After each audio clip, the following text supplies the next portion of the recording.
Okay. Okay. Or we can say the divergence of E is equal to rho over epsilon.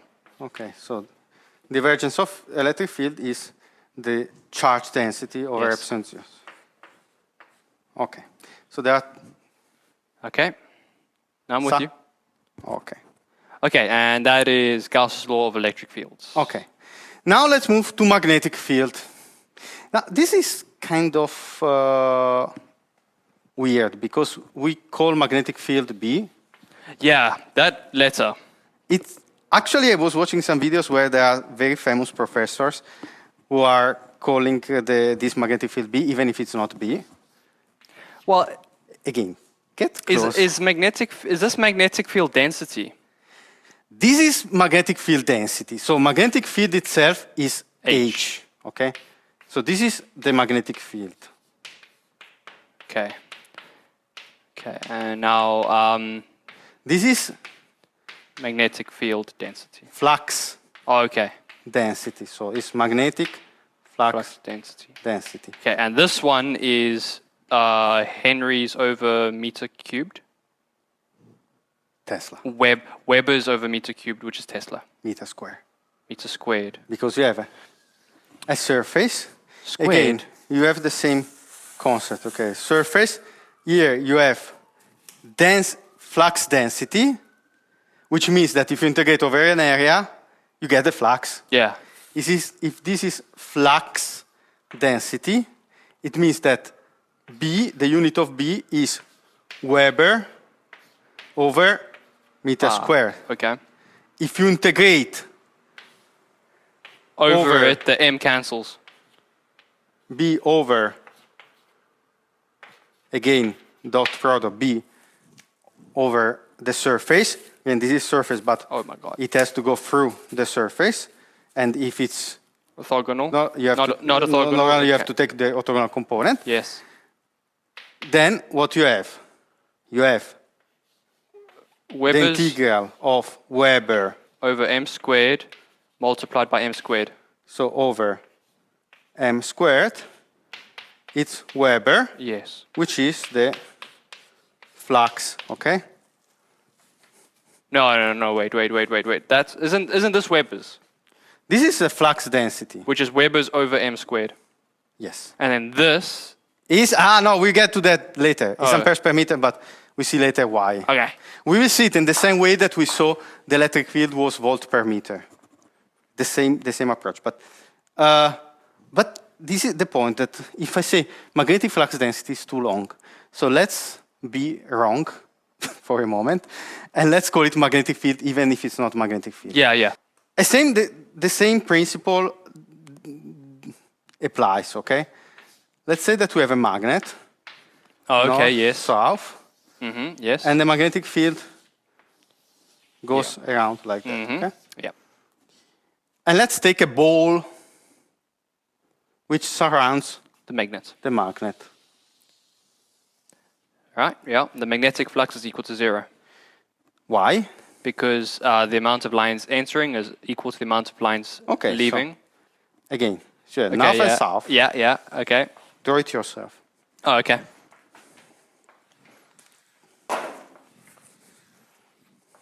These are, in fact, the charts that you gave me.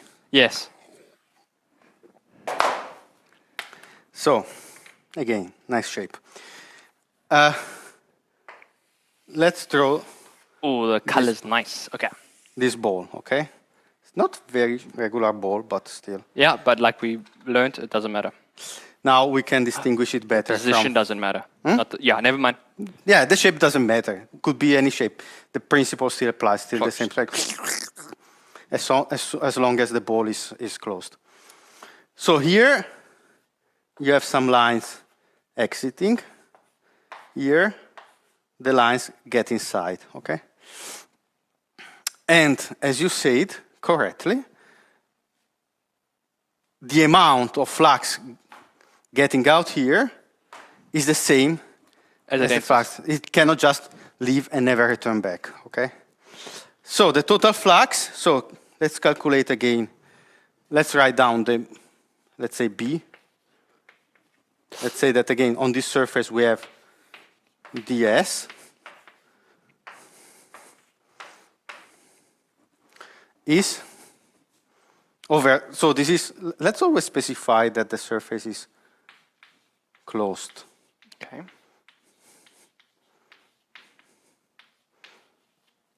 So,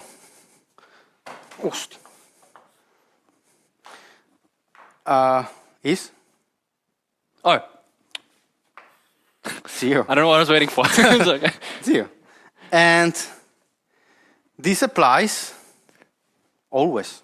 Yeah, because there's no such thing as a magnetic monopole. Exactly. In order to have a net flux exiting or entering from the surface, you will need a monopole, like we had with the charge. So with the charge, you have the charge here, let's say it's a positive charge. Then you have a charge negative here, and the field is like that. So if you count all the flux crossing the border, you have a net flux leaving. Mm-hmm. Why? Because the positive charge is inside, And negative is outside. Yeah. Unfortunately, we cannot do the same With magnetic with field. the magnetic field, because we would need to have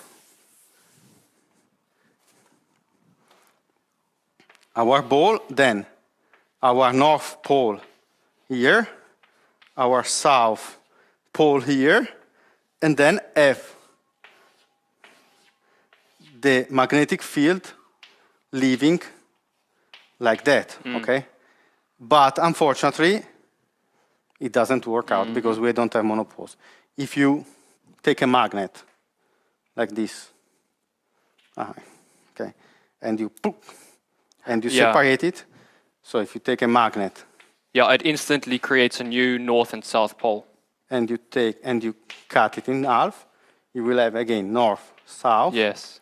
north, south. Okay? Yeah.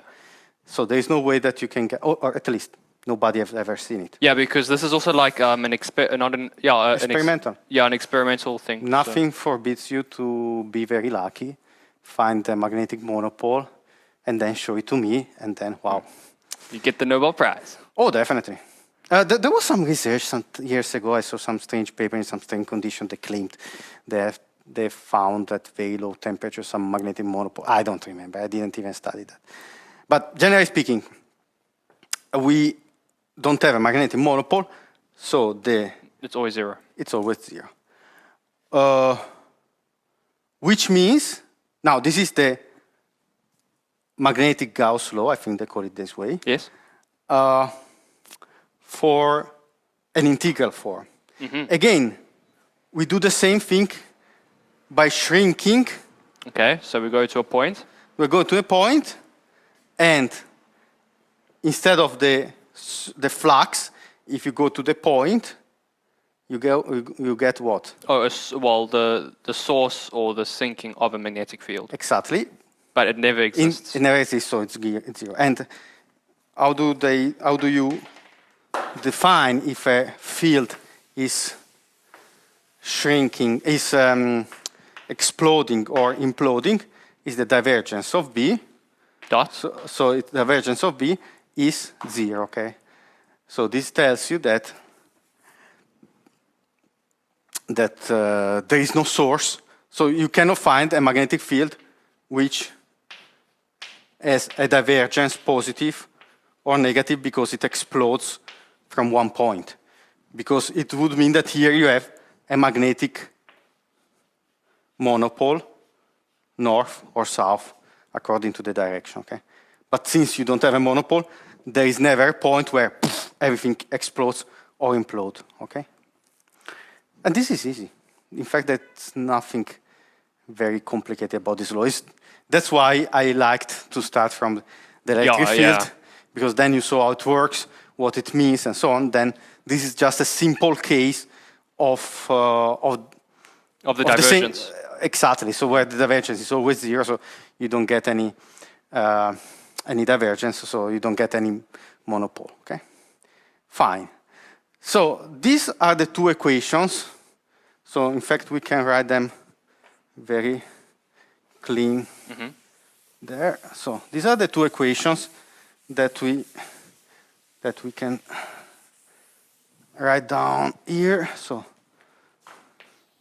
the divergence of E is the density divided epsilon 0, and the divergence of B is 0. Okay. This concludes these first two equations. So, the third law A third law. This law is the nicest one. Sorry? It's the nicest one. Is why nicest? Do you like more one law than another one? Yeah, I like this one most because it's a nice way. It describes how you can measure current through a wire. No, I'm not sure if I understand what you're saying. But Okay. Let's start again from the physics. All right. Now we do this, it's called Faraday. Faraday's law. By the way, do you know the story of Faraday? No. This is a crazy guy. This guy didn't have any proper technical education, was a bookbinder. And he was very intrigued about science, so he was going to attend some lectures from a smart professor. So he wrote down all these notes. He made some book. He was binding this book with these notes, and then he proposed it to the teacher. And he was impressed, so he took him with him to work. And the good part is that he didn't have a proper training. And because everybody was thinking the magnetic field in the wrong way, they didn't ever think it could work in another way. Yeah. So this guy didn't have any training. They say, I think it's like that. So, no, it's not possible. You're wrong. And then he was right. Just because sometimes not having a training is better because you're not focused on repeating things like everybody You're not did in a before. box.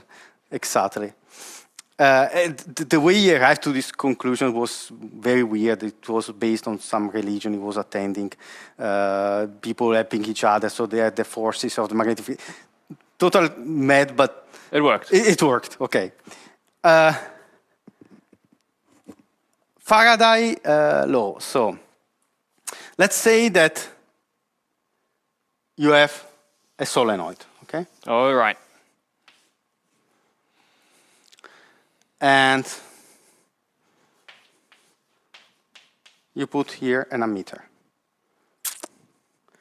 And then you take a magnet and you move it inside. What happens? A current will be induced. Okay, so you have a current which flows, okay? This is experimental.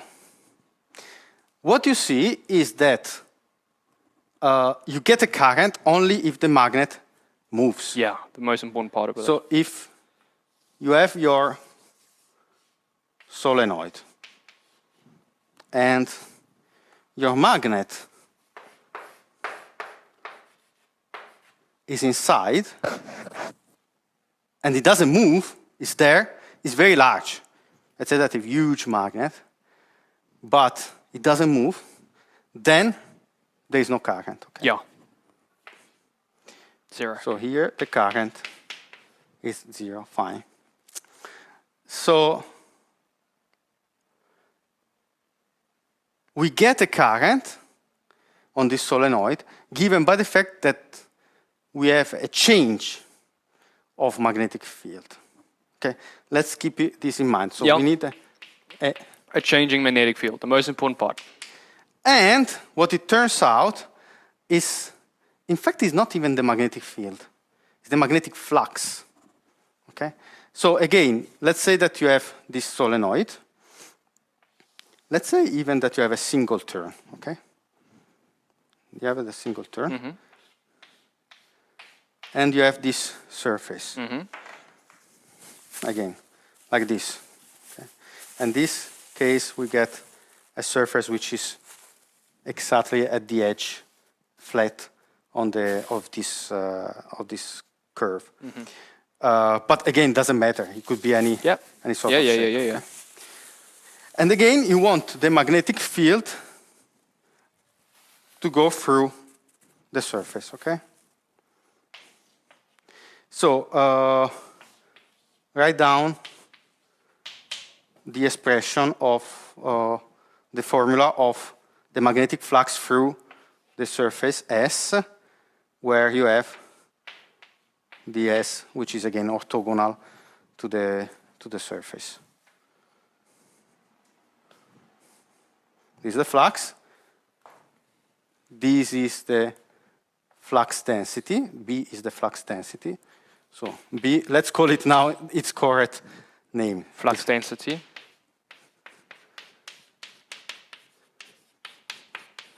Okay, so the flux density. If you want the total flux, Oh my God, give me a second. don't try to remember. That's fine. Was it an integral? I was going to put a derivative.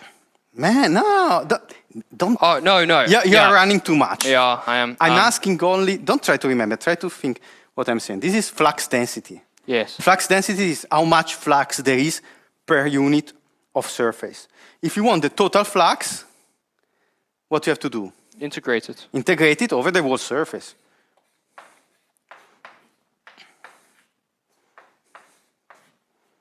Okay, so this is the flux crossing this surface, which again is the same thing that we said before. If you have the field which is parallel, Yes, it doesn't cross. Yes. So no, I repeat it because then somebody gets to the second video without watching the first one, so they don't see it. I understand. So again, if the field goes parallel to the surface, it doesn't cross. Yes. It doesn't give any contribution. Okay. If it goes through, it gives a contribution. If it's skewed, it's only the component. A fraction of the... A fraction, yes. which is the component parallel. Which is the dot product of that vector with Exactly. respect to the ds So vector. if this is your ring and the field is in this direction, you have to take only the component which of the field Yes. cos alpha, which is orthogonal to that. Okay, fine. So this is the flux, the total flux which crosses this this surface. Fine. Now, if the flux is constant, for instance, because here we have a magnet which is inside, so Yeah, it will create some flux inside the coil, but the flux is constant. So it's 0. You get 0. So, Yeah. Yeah, okay. Now, okay, it's making sense. Because this is from the previous equation, which was 0, but now we are talking about a moving magnetic field. what was 0? The previous equation was also this, BDS equal to 0. Oh, but that was around a closed surface. Okay, and this So, is... This is also... This is not closed. This is not closed. This is a line integral, no? No, man. This is a line L. This surface is like this one. Oh. This is not closed.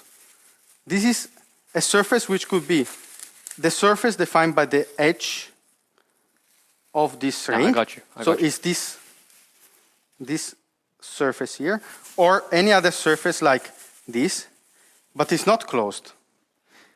If it's closed, Then it's 0. then it's 0. So if your magnet is inside the bag, I should take like this. If the magnet is inside here and the surface surrounds everything, and the magnet is inside here, then we have the total flux, which is 0. But in this case, it's not. So there is An opening. an edge, an opening, which is our opening here. And there's flux. And then the flux enters here, okay? And you integrate all the flux over the surface. Okay. Where's the chalk? Here, almost. Fine. So you have a flux because the surface is not closed, but it's open. Fine. Now, let's say that this flux changes.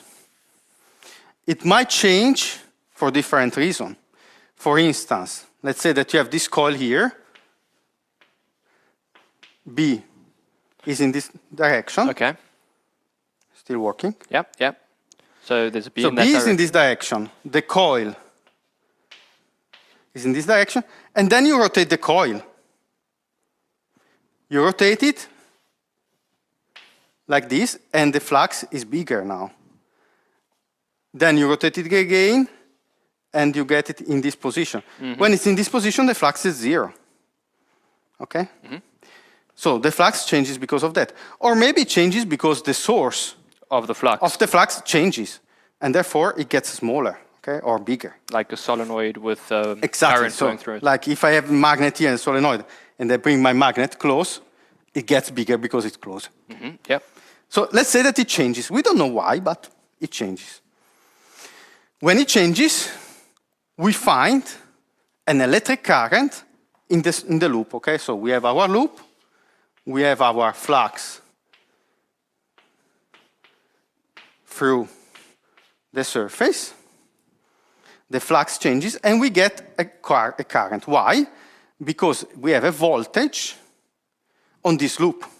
The loop is made out of A conductive material. We didn't specify it, but okay, let's say that it's copper.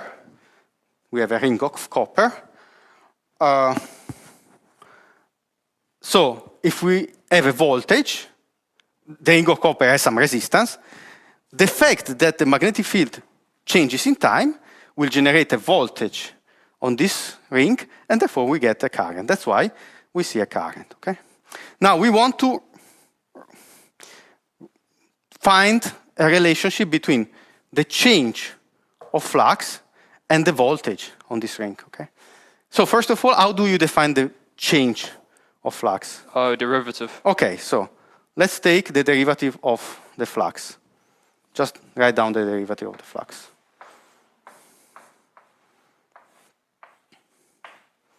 Okay, the derivative tells you it's 0 if it's constant. Okay, so Yep. and the larger is the rate of change in time of the flux, the larger is the slope. The derivative. Okay. So you have the derivative of, with respect of time, of the integral over the surface b ds. Okay. Then you have to find the voltage on this ring. But here's the point. What is a voltage? The question I said before. Do you remember? The amount of work to move a charge from one position to another. And we saw that it's equivalent to the integral of? It's equivalent to the line integral Of? Of an electric field Exactly. So, in a closed loop. exactly. So, in this case, we have to take the integral of the electric field over this closed path. So you have to take the line integral, which means that if I erase this,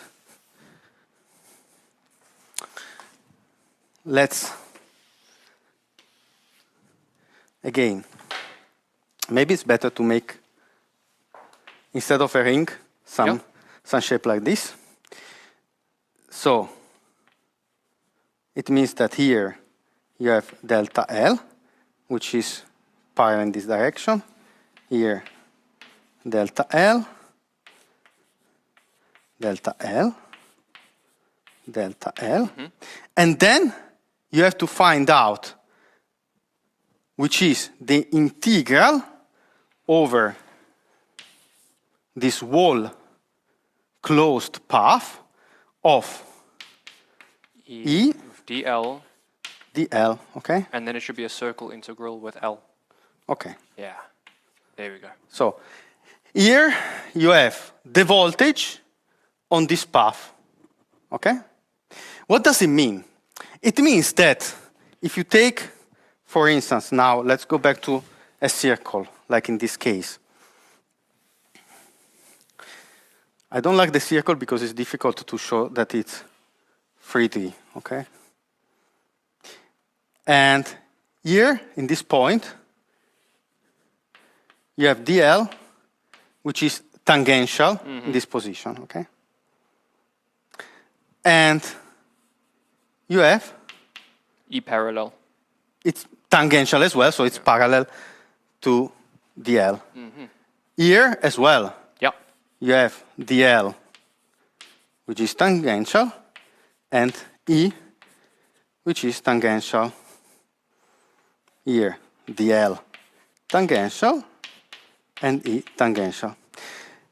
What it means? It means that in each single segment, in a very, very, very tiny, it's easier to say, very, very tiny, very, very tiny segment of this loop, you create a little, little tiny voltage, which summed up together gives you some voltage, which makes the current circulate. So if you put here your ammeter, you will find that there is a current which circulates, which means that the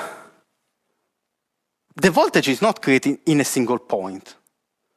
No, it's induced in the entire circle. It's each single portion of this loop contributes To the voltage. to the voltage, to give you a little voltage, okay? So, we have this loop. Let's erase this one. So you have this loop where you make the integral of E dl all over the circumference or any closed shape, closed line. And it will be equal to the rate of change of the magnetic flux, okay? So it will be equal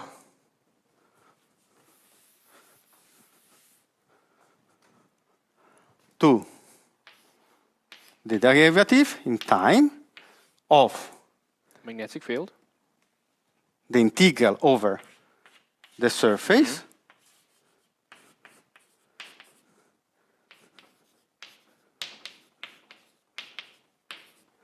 This surface is the surface which is attached To the line. to the line, okay? So again, we have a line, which is the red curve here, and the surface is any surface which is attached with the wall border on this line. There's something missing. The negative. The negative. Why? That's the most important part of this equation. not the changing magnetic field. No, it is also the changing. That's the second most important part. Why do you think something is more important? I don't know. You discriminate about the importance of things. Well, because every part of this equation has its dignity. which one is easier to Don't forget? discriminate. I think the negative sign is easier to forget. It's easy to forget, but if you forget, it has a huge consequence. Yeah, you violate the conservation of energy, right? Yeah, because let's say that you have a ring. Oh, because the magnetic field will induce an electric field, which induces a magnetic field. No, and you get no. infinity. Okay, electric field, yeah. Rather say the current will circulate. Let's say that you have here Will induce a current. B, okay? Let's say that, and it's changing, okay? So it's increasing. And let's say that this rate of change of B, which is increasing, so we have a derivative, so the field is increasing, so the derivative is positive, will generate a current which circulates this way. Yeah. Then what it will create? Oh, a voltage. No, the current generates what? You have a current. The current will generate an electric field. And a magnetic field. Pardon me, and a magnetic field. Okay, so it will generate a magnetic field. In the same direction. B plus, B prime, let's say. In the same direction. But then, you would, the new... Will be greater. Will be, the new magnetic field will be B plus B prime. B prime, which is greater. So the derivative... Be even greater than the previous one. And yeah. will be positive. So you get here B plus B prime, which will generate More current. More current. Yeah. But more current will generate more field. More field will generate a change of field. So positive derivative. Positive derivative will generate current. Current will generate field. And boom, you get to infinite. So that would be infinite power, infinite energy out of nowhere. And unfortunately, our world doesn't work like that. So if this magnetic field in this direction is increasing, okay,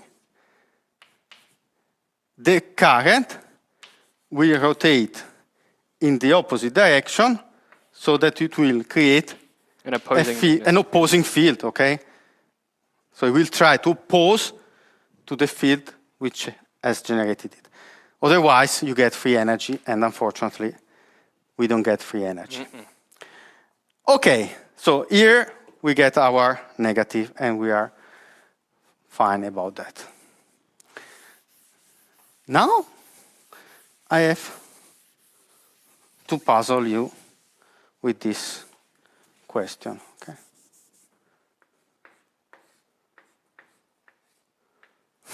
Why?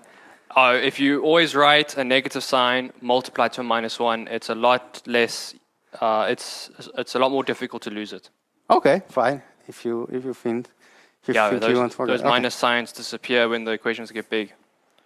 Okay, fair enough. Okay, what are you going to puzzle me with? Yes. Do you remember the capacitor?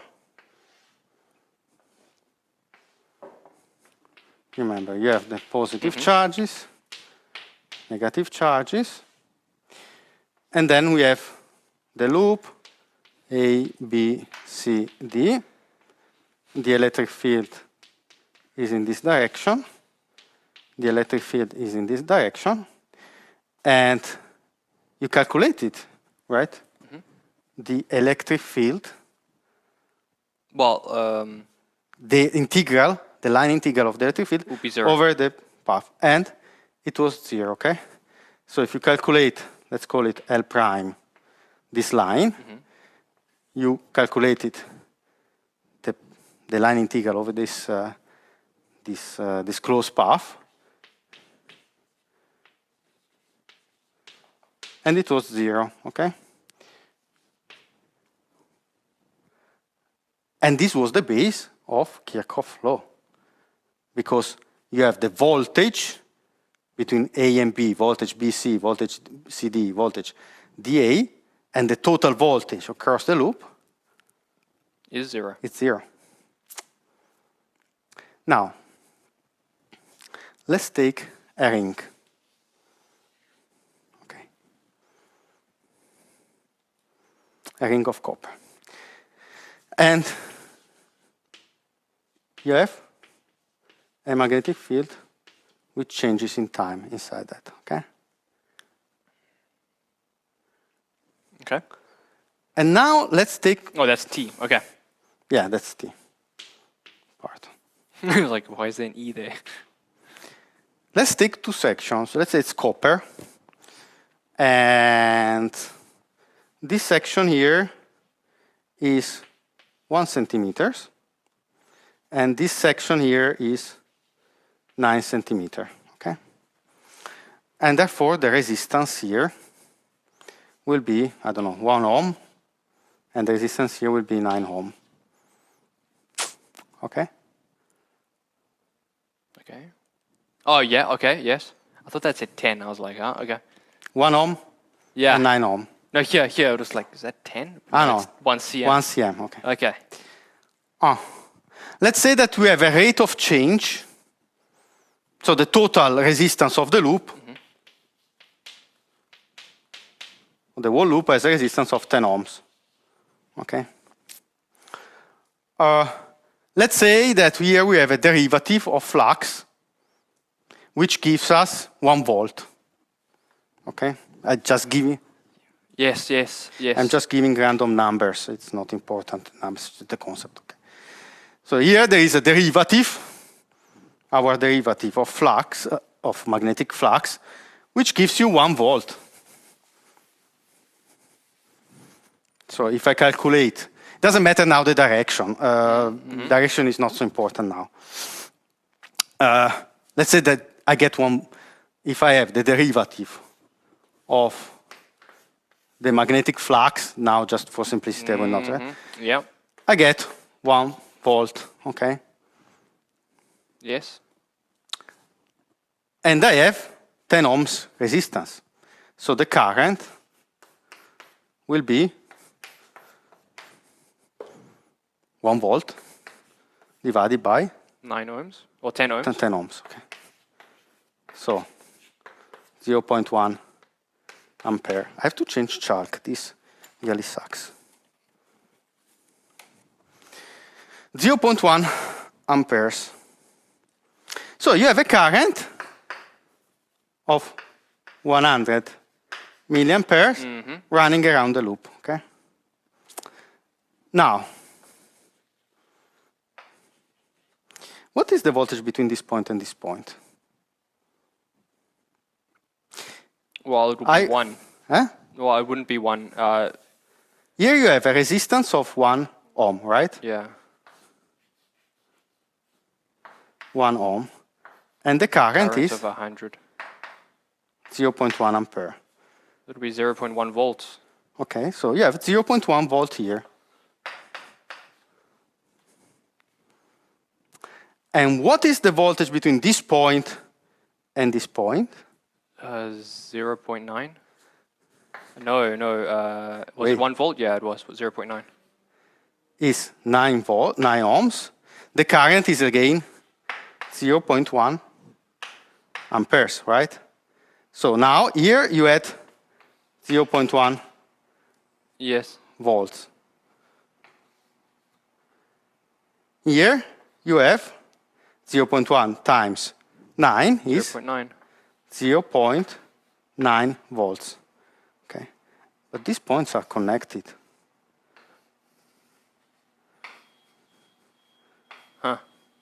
Let's call this point A and B. Okay, which corresponds to this point. Yeah, but So these points are A and B. So if you watch the voltage from this side, you get 0.1 volts. If you watch it from the other side, 0.9. So if you put there the voltmeter, what do you measure? You put the voltmeter here, you measure 0.1 or 0.9 volts? wouldn't you measure 10? 1 volt, sorry. No, 1 volt is the voltage in total. Is the voltage, the total voltage. Here I tell you, okay, put the voltmeter here. Take your voltmeter and put your pointers there. You see, you have 2. Yeah, I don't know. So is the voltage between this point 0.1 volts or 0.9 volts? Well, maybe an average. The answer is it depends on which is the path that you take to go from point A to point B. Okay. If you go from A to B on this path, you get 0.1 volt. Okay. If you get on the other way, you get 0.9 volts. So, because what is the voltage again? Wouldn't, if you put a probe between A and B, it would be 0.1, and then if you flip it, it would be negative 0.1. Yes, but the flipping reverse the sign. Polarity. But here the point is that, again, what is the voltage? It's the amount of work done. Yeah, or you define it as the integral. The line integral of the electric field. Is the integral of the electric field over a line. Now, if you take the integral from A to B of E dl, it depends not only on A and B, but it depends on which path you're following. Okay, so A and B would not equal B and A. No. You can still go from A to B. Yeah, and you would get point one. Always start from A and you always end to B. So this is always your start, and this is always your end. Okay? Okay. Let's see if you can still see. Yes. Start and end. But if you start from here and you get to here using this path, let's use different colors. If you go over the red path, you get 0.1 volts. Okay, so the current is going in this direction, so it will be with this direction. Yes. Okay.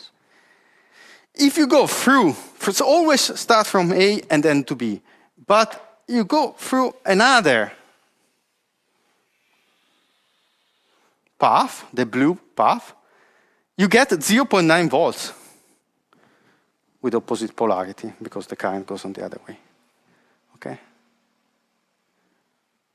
So we are used to think that the voltage depends only on the 2 points where you put the voltmeter. Okay. What also depends on the distance. Not the distance. The path that you go through. In this case, it's just longer, so you say it's longer because they're using uniform code. Yeah. But generally speaking, it depends on the path that you're following. Which means that now Kirchhoff law doesn't apply anymore. In fact, the Kirchhoff law tells you that the sum of the voltages inside the loop is 0. So you would expect that if you have a closed path, this would be 0, right? Well, that's what we had in the capacitor. Yeah. In the capacitor, Yeah, but that's with a uniform electric field. it doesn't matter. It doesn't matter if it's uniform. You remember in the charge, where we have the charge exploding, it was not uniform. Yeah, it wasn't. Okay. It was not uniform.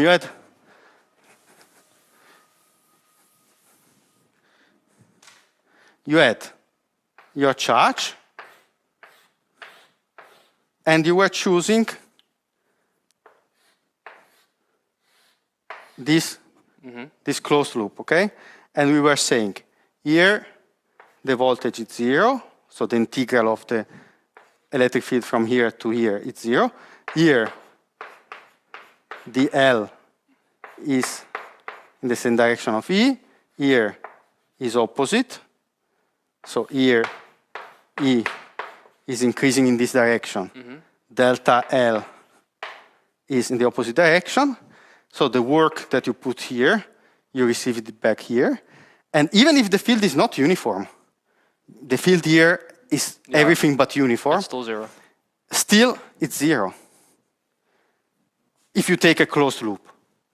Here you're taking a closed loop. Yeah, but this voltage now is being generated by a magnetic field. Exactly. So there's the change. By a change of magnetic field. Yeah, pardon me. Exactly. So that is the point. Kirchhoff law applies only in conservative fields like this, where you take a closed loop and you have, for instance, generated by a charge, the field is generated by a charge, closed loop, and the integral is 0. In this case, the electric field is generated by a change of magnetic field. Yes. In this case, the field is not conservative anymore. Not at all. So this rule doesn't apply anymore. It's not true anymore that the integral of the electric field over a closed line is 0. In fact, I wrote here how much is the integral of E over a closed path. It's not 0. It's the rate of change of the magnetic field. Okay? So if this is not 0, because there is a magnetic field there and it changes with time, no way you're going to have the integral of E equal to 0, which means that the total sum of the voltages is not 0. So Kirchhoff law doesn't apply anymore. So the voltage there depends on where you, not only on which point you measure, but it depends On the path you take. On the path you take, which is quite fantastic. Just think that you have two resistances. Like, let's say that we have this loop, and we have two sections. These two sections, one short. So 0.1 ohm, correct? No, 1 ohm. I said 1 ohm. 9 ohms, okay?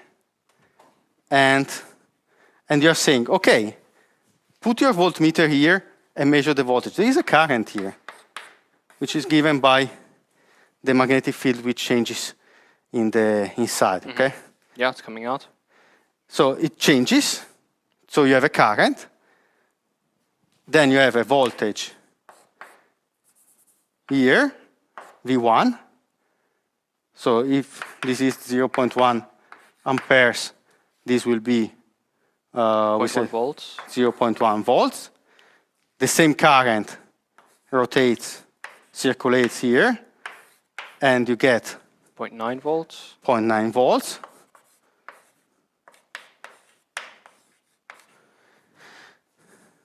So if you watch, you have V1, V2, and if you sum these voltages in this loop, you get 0.9 and 0.1 volt, 1 volt, which is the voltage given by the rate of change of Magnetic field. the magnetic field. So the sum of the voltages in the loop is not zero.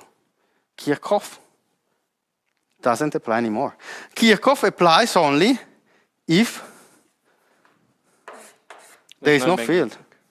If the current is not generated by the rate of changing magnetic field, but is generated by, for instance, a battery that you have inside here, okay? So it only applies for electric fields. Conservative electric field. Conservative electric fields. If you have some circuit, some loop, where there is some magnetic field which changes, then it is not true anymore that the sum of the voltages it's zero in the circuit. So can you apply Kirchhoff's voltage laws to circuits that have, to circuits that have transformers? Well, you can. Because it would still apply, right? So when we're talking about like antennas or something, that's when Kirchhoff's voltage laws. Antenna, we go into electromagnetic fields. It's completely different. We get there later. Because like from what I'm seeing here, it's that the magnetic fields cause like an error in his law. It is not really an error in the law. The misconception that people have is that Kirchhoff law is always valid, and therefore they always think that that the sum of the voltage in a circuit is zero. But in this case, it's not that it's an error. Simply, there is a little condition for Kirchhoff law. Kirchhoff law works as long as the field is conservative, which means that the field, the integral of the electric field over a path, is zero. If this condition is not met, there is no. So if you don't have this condition here, is not. There is no ground for Kirchhoff law. The point is that people say, "Oh, Kirchhoff law is this law," and they always apply it without remembering that Kirchhoff law applies only in these conditions, which is not all the cases. Yeah. It's most of the cases, because typically you have a circuit with some battery which generates a current. But if the current is not generated by the current, is not generated by the source here, but is generated by an external field, then you have then the sum of the voltage Yes, is yes. not zero. Okay, actually, it's exactly not zero because it's the rate of change of flux. Now, I said before how to understand if a field, an electric field, is conservative or not. Let's go back again to our capacitor, okay?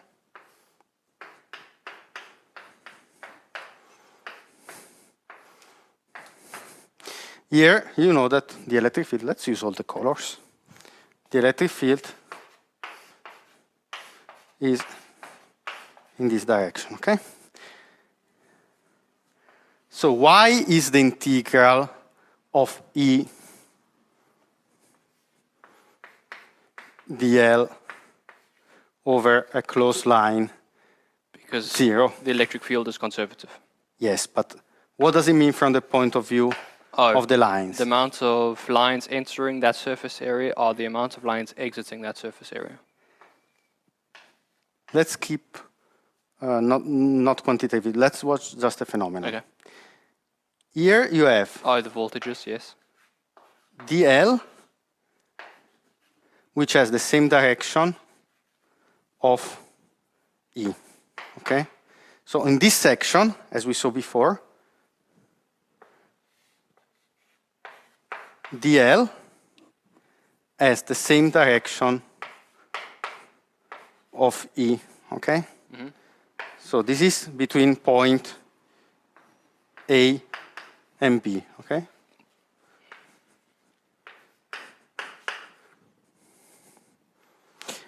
What happens between point C and D?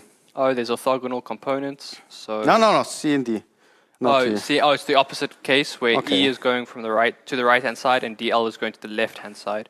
So here E has the same Same direction, direction, but DL has the opposite direction. but dl is in the opposite direction because now we are going from point C to D. So we take our charge and we bring it from point C to point D. Yes. So we say here they have the same direction, which means that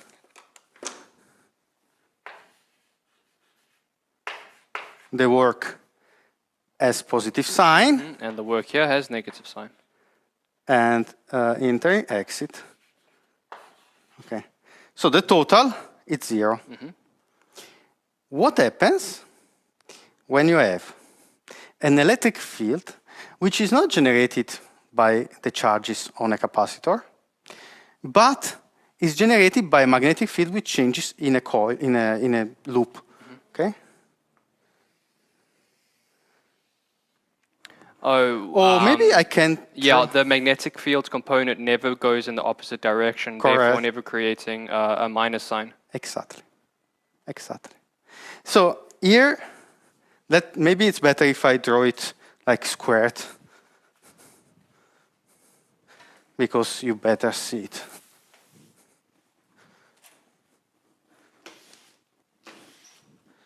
So let's say that we have this loop, and there is some magnetic field which crosses this loop, okay? And this is our surface. Yeah, okay. So, and L is the line which encloses all the surface. Okay? Yes. Now, let's make the same thing. So, here we have delta L. Let's say that we go from A, B, C, and D. Here, from A to B, you have delta L like this. Then let's imagine that you bring your charge around. Then delta L is like this, delta L like this, and delta L like this. Now, how is the electric field? The electric field is always in the same direction, okay? So, as you correctly said, EDL is always positive, because when you calculate E dot dl, you get always a positive Yes. contribution. There is never a point, like in this case, where you get A negative. a negative. And they okay? cancel out. So when you make all the integral, at the end, you start here and you get Yeah, plus, plus, plus, plus. work, work, work, and work, always with the same direction, either positive or negative, it doesn't matter. So the integral of L, of E over the closed path is never 0, because you have always each portion of this loop gives a positive contribution. The same applies if you have a curved line, and again, you have some magnetic flux which crosses this surface. Okay? And also here, you have the tangential unity vector, Oh, dl, and parallel electric vector. And also E is tangential. And in each point of this line, you will have dl and E, which are always parallel. So in each point, here, you want another one? Here you go. dl is tangential and E is tangential. So again, they always give a positive contribution, and that's why the integral of E, Of E, yeah. so the It's not integral zero. of E o dot dl over the closed line L is not 0, but it's what? Oh, Negative. negative derivative of the magnetic flux. Of the magnetic flux, okay? So it depends on the shape. If the shape is like that, it's a conservative field, because here it's positive, and when you go back, it's negative. Here, you never find a moment when you get it negative. So it's, when I said about the shape, what I meant is that look at the shape of the electric field. In this case, what is the shape of the electric field? It's circular, but it's rotating. It's rotating. Okay? It's rotating. So let's try to draw it. Isn't that where the curl comes into Curl, play? exactly, Curl. exactly. So here we have, okay, let's maybe Dry it. Yeah. try it.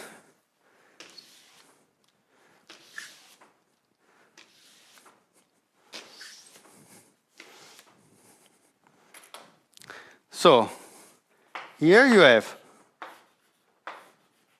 an electric field which behaves like that, okay?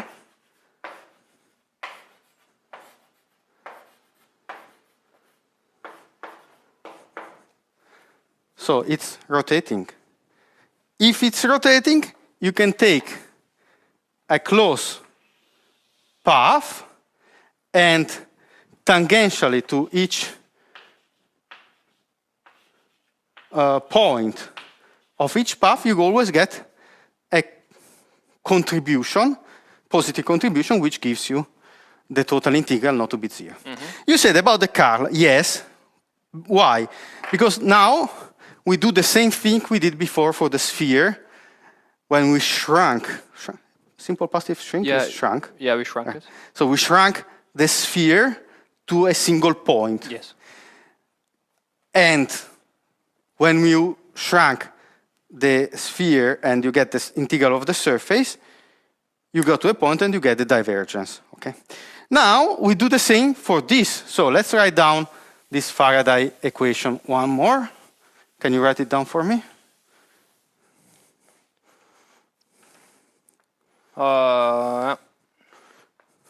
think about the phenomenon.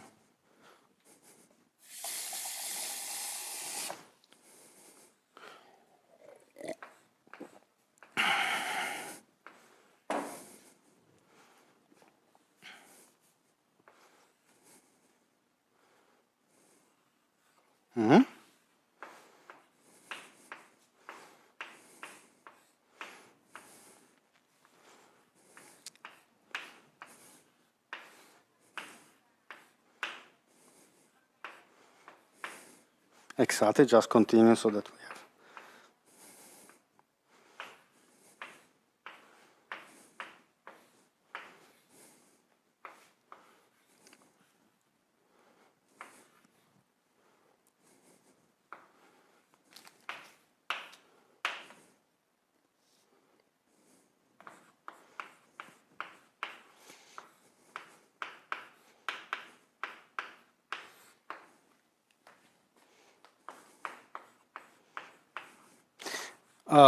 This is not a closed surface. This is the surface attached to the ring. Oh, this is just a surface. Yes. Just not a closed surface. It's not. If it's closed, the total flux Is zero. Okay. Yes. This is a Closed line. Okay. line. Now, let's shrink it to the point. Okay. So instead of having a closed line L and a surface which is surrounded by this line, you call it S. Okay. So this S here. Sorry, I just want to do one more thing. It's also equal to the voltage. The electric Okay, doesn't matter. voltage. Doesn't matter. Let's forget for a moment about Sorry. it. We just want to focus on these two sides of the equation. The side where you get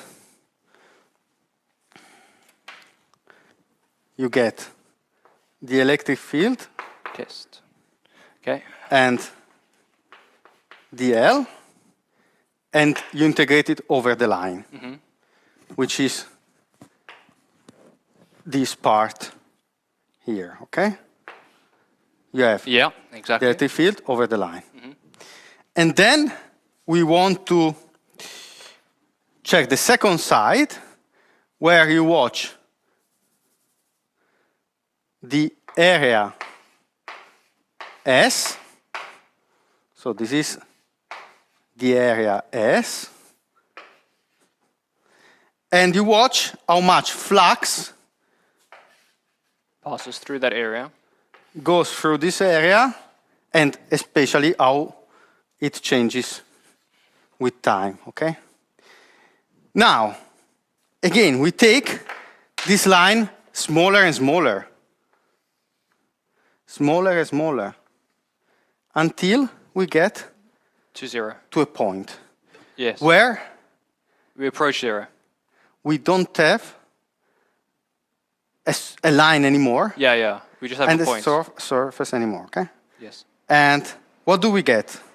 We need A way to describe that. exactly. And we describe that with a curl.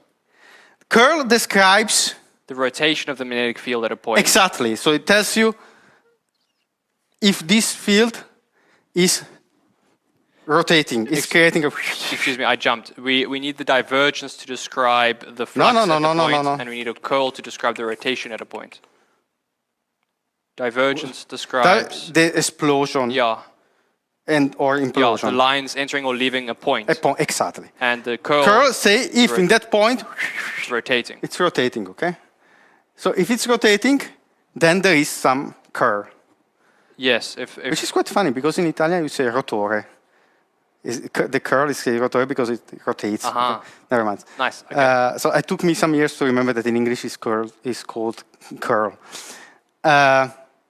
So this side is the integral over a line. And it tells you if rotates, because Yes. the integral is non-zero only if there is some rotation. If the field... No, the integral is zero if the integrand is not zero. Sorry? Pardon me. The integral is zero if the integrand is zero. So the function inside the integral makes it zero.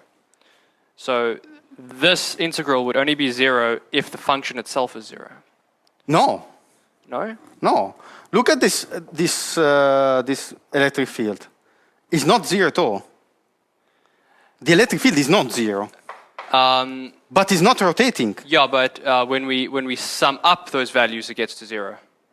Yes. So if you take a line here is positive, here is negative, and you get to 0. Why? The field is not 0. Okay, okay. But it's not rotating. Okay. It's going straight in this direction. In order to have some... move a little bit because... Oh, sorry, yes, you're right. Yeah. Okay, never mind. Yeah. So here the electric field is moving in this direction. Not moving, but it has this. It is this direction. So in this loop, you don't have any curl. You don't have an integral. The integral of E dl is 0 because you have this part which is positive, this part is negative. Yes. We have already seen it. Yes. So the curl here is 0. In each point of this electric field, 0. Why? Because it's not rotating. Here, if we shrink down to this point here, the curl is non-zero. It's positive in this case, or negative if it rotates in the opposite direction, whatever. It's non-zero because the field rotates. So you have to watch at the shape of the lines or how these lines of the electric fields are. If it's like that, there's no rotation. If it's like the field created by a charge, also, it's not straight like this, it's exploding, but again, it's not rotating, it's exploding, it's another thing. So it has a divergence, not a curl. Here, if you have a field which is rotating, you have the curl. But no divergence. But no divergence. So it's, you have to watch here what is the electric field doing. Here there's a curl. And therefore, if you take the integral over a line and you shrink it down to a point, instead of having the integral, you have the property of the field which tells you if it rotates. And that property is the curl, okay? So the first part of the equation will be replaced by a curl. So this is the del cross E. Okay. And a curl gives you a vector, and the divergence gives you a scalar. Divergence gives you a scalar. Vector is the cross product of this. Yes. It's not exactly the cross product, but something similar. Oh yeah, well it's not because this is these are just derivatives. It's complicated. Let's not enter into that. And what is on the other side? Okay, so let's erase the field because now we understood that you get an integral of E over closed surface, non-zero, only if there is some curl. So if the field rotates, okay? So we now know that the field rotates, otherwise the curl is 0. Now, here you have this side, which tells you the total flux over a surface obtained by taking the flux density over an area. Over an area. But if you shrink down the line and you get to the point where you have no area anymore. Just a point, then it's the divergence. No. What? Then you have, it's not a closed line, a closed surface. You remember what we did before? We took the total charge, epsilon 0, which was the surface over the volume of the... We need magnetic density, right? Flux density, okay? So let me just think. So over the volume. So this is the total charge over the volume, which was given by the charge density over the volume. You go down to a point and you get only the charge density in that point. Yes. Here, instead of a volume, we have a surface. We don't integrate anymore over the volume. We integrate over a surface. Okay. So if I have a surface of, which gives me a total flux of 1 Weber, because, I don't know, I have 10 square meters, and each point has a current flux density of, I don't know, 0.1 Weber per meter. Okay, so let's say that B is 0.1 Weber per meter square. Okay? And it's uniform. It's everywhere 0.1 Weber per meter square. And this area S is 1 meter square, or 10 meters square. Okay. Okay. Then the total flux will be the flux density, 0.1 Weber per meter squared, times 10 meters squared. Okay? So you have 0.1 Weber per meter squared times 10 meters squared. Again, assuming that the flux density is equal everywhere. Okay? So you have 1 Weber. This is the total flux over this surface. Okay? Now, if I go down to a point, so I shrink my surface to be in a certain point, I don't have integral over a surface because I don't have a surface anymore. I have only a point. So instead of the integral of the flux density over a surface, I have just the flux density. Correct? Yes. Okay. So instead of the of the integral of the flux density over a surface, which gives me the flux, I get the flux density in that specific point, which is B.